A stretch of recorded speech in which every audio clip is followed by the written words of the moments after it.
puis une autre, puis une autre. Michel se réveille à 2h37 du matin. Il se lève, va aux toilettes, se recouche. Ferme les yeux, à 4h12, il se réveille à nouveau. Même trajet, même rituel, même sensation d'une vessie qui n'attend pas. À 6h, quand le réveil sonne, il n'a pratiquement pas dormi. Sa femme lui demande si ça va. Il dit oui. Il dit que c'est l'âge. Il dit que son père avait la même chose. Il a 58 ans et il pense que ce qu'il vit est normal. Ce n'est pas normal. Ce que Michel ne sait pas encore, ce que la plupart des hommes ne savent pas, c'est que sa prostate a presque doublé de volume depuis ses 45 ans. Et qu'une grande partie de cette croissance est directement liée à quelque chose qu'il mange ou boit régulièrement, sans jamais avoir établi le lien. Pas une maladie rare, pas une fatalité génétique. Quelque chose de précis, d'identifiable, et, c'est là que ça devient important, de modifiable. Je suis le docteur Samuel. Dans les prochaines minutes, je vais vous emmener à l'intérieur de ce qui se passe réellement dans la prostate d'un homme après 50 ans. Je vais vous montrer quel aliment joue le rôle le plus déterminant dans sa croissance pathologique. Et je vais vous donner les outils scientifiquement validés pour inverser cette tendance, naturellement, progressivement, durablement. Cette vidéo s'adresse aux hommes. Mais si vous êtes une femme et que vous regardez ceci, envoyez-la à l'homme de votre vie. Parce que lui, il ne cherchera probablement pas cette information tout seul, et il en a besoin. Qu'est ce qui se passe à 40 ans et que personne ne sent? Commençons par le début. Pas par les symptômes, par la biologie. La prostate est une petite glande, environ la taille d'une noix chez un homme jeune, pesant autour de 20 grammes. Elle entoure l'urètre juste en dessous de la vessie. Son rôle est de produire une partie du liquide séminal qui protège et nourrit les spermatozoïdes. Dans des conditions normales, elle reste stable pendant des décennies. Mais à partir de 40 ans, parfois même avant, quelque chose commence à changer dans l'environnement hormonal de la prostate. Un changement silencieux, progressif, indolore. Un changement que les analyses sanguines standards ne détectent pas encore. Un changement que la grande majorité des hommes ignorent complètement parce qu'ils ne ressentent rien. Le déséquilibre hormonal silencieux. À 40 ans, la production de testostérone commence à décliner, d'environ 1 à 2% par an. Ce phénomène est connu. Ce qu'on dit moins, c'est ce qui se passe parallèlement. Une enzyme appelée 5-alpha-réductase convertit une partie de la testostérone en dihydrotestostérone, la DHT. C'est un androgène beaucoup plus puissant que la testostérone elle-même. Et la prostate possède une concentration élevée de récepteurs à la DHT. Lorsque la DHT se lie à ces récepteurs, elle envoie un signal simple aux cellules prostatiques. Divisez-vous, multipliez-vous, grandissez. Ce mécanisme existe depuis toujours. Ce qui change après 40 ans, c'est l'équilibre.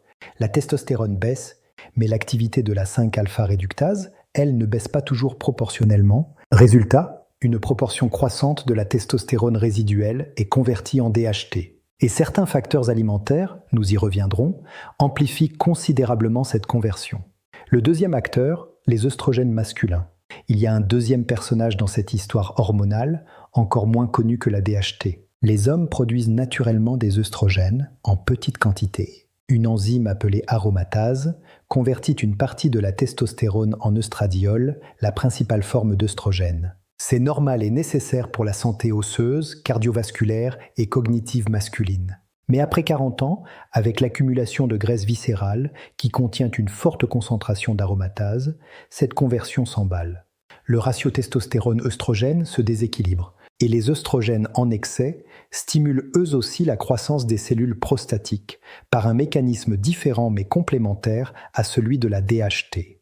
DHT qui monte, œstrogène qui monte, testostérone qui descend. Ce triple déséquilibre hormonal est le terreau parfait pour ce que les médecins appellent l'hyperplasie bénigne de la prostate, HBP.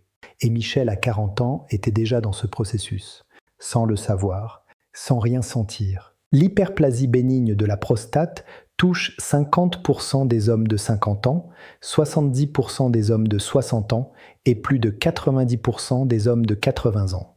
Ce n'est pas une maladie rare, c'est une épidémie silencieuse. Michel a 55 ans maintenant. Il fait du sport modérément. Il mange plutôt sainement. Pas de fast-food, pas d'excès de viande rouge. Il prend son verre de vin le soir parce qu'il a lu que le vin rouge était bon pour le cœur. Il boit de la bière le week-end avec ses amis. 2, parfois 3. Depuis 30 ans, et c'est là que quelque chose dans son histoire mérite qu'on s'y arrête. La bière est ce que personne ne vous a dit sur le houblon. La bière est la boisson alcoolisée la plus consommée au monde. Et pendant des décennies, on a parlé de ses effets sur le foie, sur le cœur, sur le poids. Rarement sur la prostate. Voici ce que la recherche dit, et ce que peu de médecins prennent le temps d'expliquer. Le houblon, la plante qui donne à la bière son amertume caractéristique, contient des phytoestrogènes puissants, notamment un composé appelé la 8-prénylnaringénine, ou 8-PN, considéré comme l'un des phytoestrogènes les plus actifs jamais identifiés dans l'alimentation humaine. Quand vous buvez de la bière, ces phytoestrogènes entrent dans votre circulation sanguine et se lient aux récepteurs aux œstrogènes, y compris ceux de la prostate. Ils miment l'action des œstrogènes endogènes et amplifient exactement le déséquilibre hormonal que nous venons de décrire. Ce n'est pas tout. La bière contient également du maltose, un sucre à indice glycémique très élevé qui provoque des pics d'insuline. L'insuline stimule l'IGF-1, un facteur de croissance qui agit directement sur les cellules prostatiques en leur envoyant un signal de prolifération. Et l'alcool lui-même, quelle que soit la boisson, réduit la capacité du foie à éliminer les œstrogènes en excès. Le foie est responsable du catabolisme des hormones stéroïdiennes. Quand il est occupé à métaboliser l'éthanol, il gère moins bien les œstrogènes. Ils s'accumulent et ils vont se loger là où ils trouvent des récepteurs, notamment dans la prostate. La bière n'est pas la seule coupable, mais elle cumule 3 mécanismes pro-prostatiques en une seule boisson. Les phytoestrogènes du houblon, les pics glycémiques du maltose et l'inhibition hépatique du catabolisme des œstrogènes par l'alcool. Une étude publiée dans le Journal of Urology a analysé les habitudes de consommation d'alcool de plus de 6000 hommes sur 10 ans. Les résultats ont montré que les consommateurs réguliers de bière, plus de 7 unités par semaine, présentaient un risque d'hyperplasie prostatique symptomatique significativement plus élevé que les non-buveurs ou les buveurs occasionnels. Et ce n'était pas uniquement lié à l'alcool. Quand les chercheurs ont contrôlé pour la consommation d'alcool total, la bière montrait un effet prostatique supérieur au vin et aux spiritueux, ce qui pointait directement vers les phytoestrogènes du houblon comme facteur différenciant. Mais la bière seule n'explique pas tout. Michel ne buvait pas plus de bière que ses amis. Certains d'entre eux n'avaient aucun symptôme prostatique. Pourquoi lui ? Parce que la bière ne fonctionne pas dans le vide. Elle s'inscrit dans un contexte métabolique. Et le contexte de Michel, comme celui de millions d'hommes de sa génération, amplifiait chacun de ces mécanismes. Il avait pris 6 kilos depuis ses 45 ans, principalement du ventre. Cette graisse viscérale était une usine à aromatase, convertissant en continu sa testostérone résiduelle en œstrogène. Son alimentation était riche en produits laitiers entiers, fromage, beurre, qui contiennent eux aussi des hormones stéroïdiennes bovines et des facteurs de croissance comme l'IGF-1.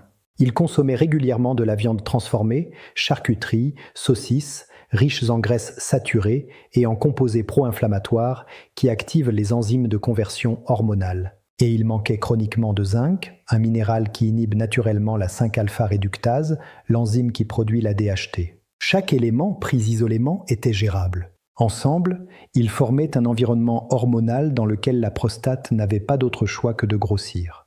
La prostate ne grossit pas par hasard. Elle grossit en réponse à un environnement hormonal que l'alimentation et le mode de vie créent ou peuvent corriger. 58 ans les nuits de Michel. Revenons à Michel, celui qui se réveille à 2h37. À 58 ans, sa prostate pèse maintenant entre 45 et 50 grammes, plus du double de son volume normal. Elle comprime l'urètre. Elle perturbe la vidange complète de la vessie. Elle crée une urgence mictionnelle que son cerveau interprète comme une alarme, même à 2h du matin. Son médecin lui a prescrit un alpha-bloquant, un médicament qui relaxe les muscles prostatiques et améliore le flux urinaire. Ça aide un peu, mais ça ne réduit pas la prostate, ça gère les symptômes. Michel prend son médicament et continue à boire sa bière le week-end. C'est à ce moment-là qu'il est venu me consulter. Pas pour la prostate, il avait son urologue pour ça. Il est venu pour de la fatigue chronique et des troubles du sommeil. Et quand j'ai regardé l'ensemble de son tableau clinique, j'ai compris que tout était lié. Sa testostérone libre était dans le tiers inférieur de la normale pour son âge. Son œstradiol était élevé.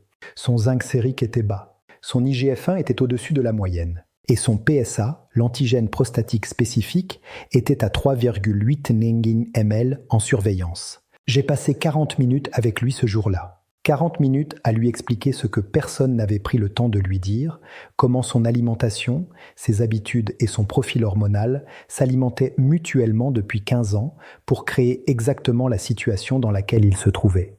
Et je lui ai proposé une chose, pas un régime, pas une liste de choses à éliminer, un protocole de rééquilibrage hormonal par l'alimentation, progressif, documenté et conçu pour fonctionner avec son traitement médical, pas contre lui. Docteur, m'a-t-il dit à la fin de cette consultation, personne ne m'avait jamais parlé de tout ça ensemble. J'avais des morceaux d'informations partout. Là, pour la première fois, j'ai une image complète. Voici cette image complète, celle que je lui ai donnée, et que je vous donne maintenant. Avant de parler de solutions, il faut comprendre les mécanismes avec précision. Pas pour les mémoriser, pour les ressentir. Pour que les changements que vous allez faire aient du sens, pas seulement des règles à suivre aveuglément. Mécanisme 1, la DHT et la 5-alpha-réductase. Nous l'avons introduit.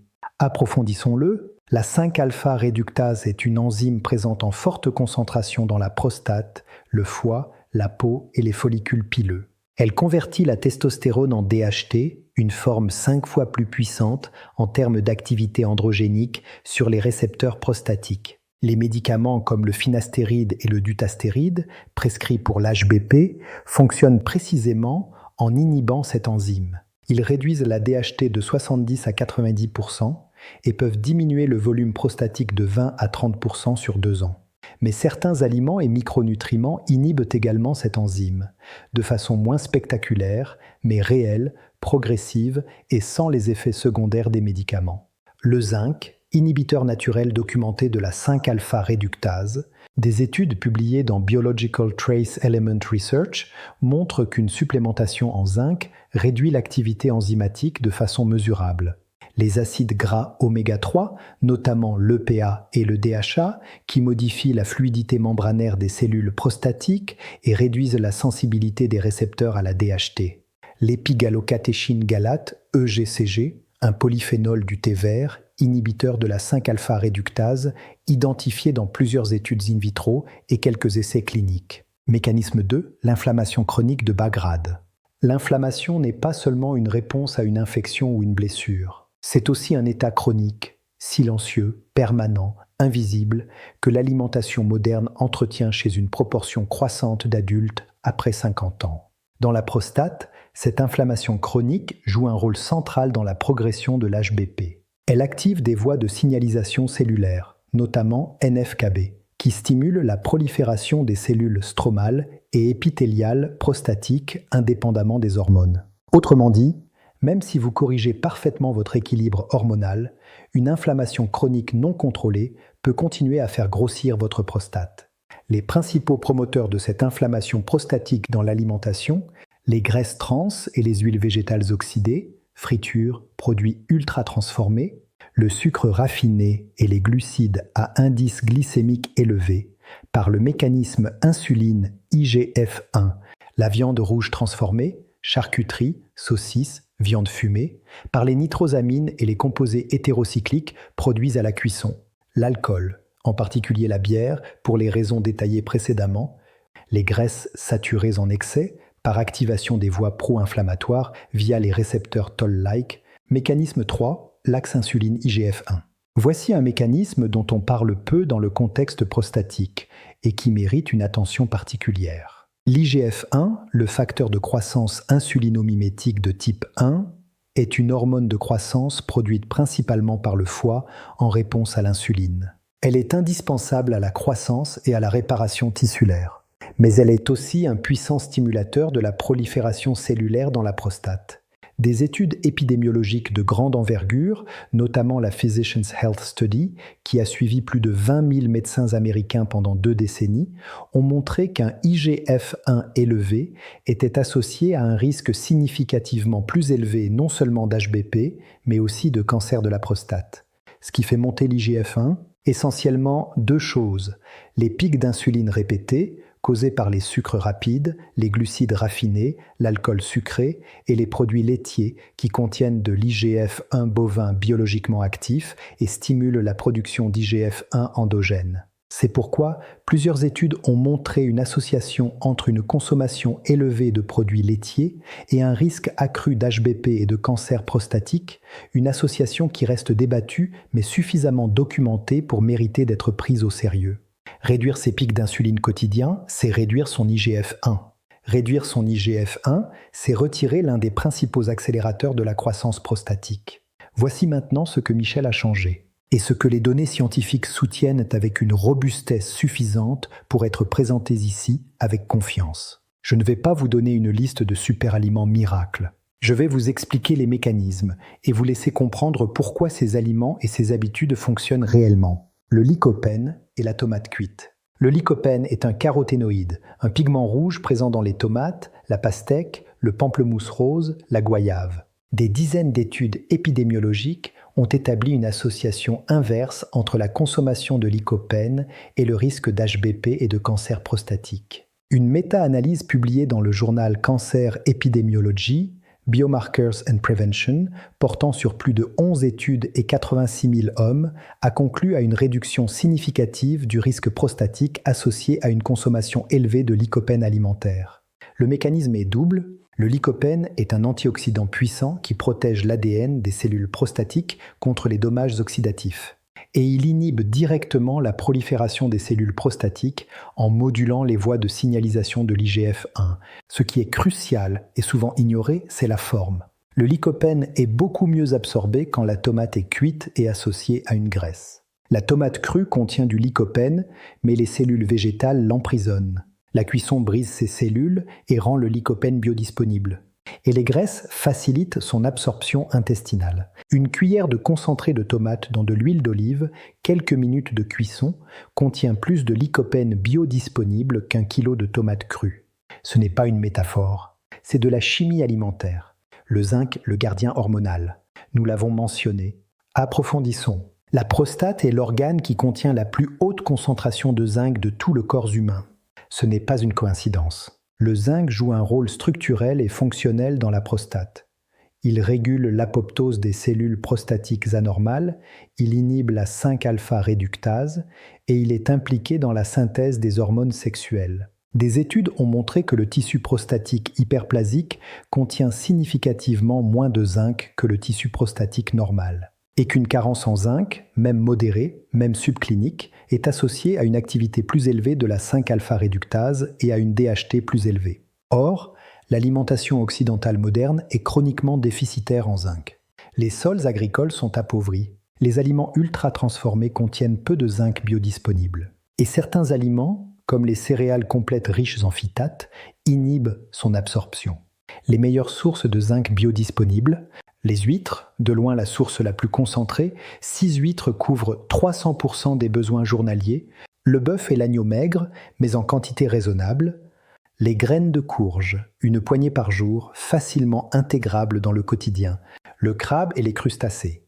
Les légumineuses pré-trempées, le trempage réduit les phytates et améliore la biodisponibilité du zinc, les oméga 3 à longue chaîne, EPA et DHA. Les acides gras oméga 3 à longue chaîne, EPA et DHA, présents dans les poissons gras, ont 3 effets documentés sur la prostate. Premièrement, ils inhibent la synthèse des prostaglandines pro-inflammatoires, les médiateurs chimiques qui entretiennent l'inflammation chronique prostatique. Deuxièmement, ils modifient la fluidité des membranes cellulaires prostatiques, réduisant la sensibilité des récepteurs aux androgènes. Troisièmement, ils activent des voies de signalisation qui favorisent l'apoptose des cellules prostatiques anormales. Une étude publiée dans Clinical Cancer Research a montré que les hommes ayant un régime riche en EPA et DHA présentaient des taux circulants de marqueurs inflammatoires prostatiques significativement plus bas et une densité de PSA plus faible que les hommes avec un faible apport en oméga 3. Les meilleures sources: sardines, maquereaux, anchois, harangues, saumon sauvage. 2 à 3 portions par semaine suffisent pour atteindre des niveaux protecteurs documentés. La quercétine et les polyphénols anti-inflammatoires. La quercétine est un flavonoïde présent dans les oignons rouges, les capres, les pommes avec leur peau, les brocolis, les cerises. Elle inhibe directement plusieurs enzymes impliquées dans la prolifération des cellules prostatiques, dont la kinase de type tyrosine, une cible thérapeutique étudiée en oncologie prostatique. Un essai clinique randomisé en double aveugle, publié dans Urology, a montré que 500 mg de quercétine par jour pendant un mois réduisait significativement les symptômes d'HBP et les scores de symptômes urinaires chez des hommes avec une prostatite chronique.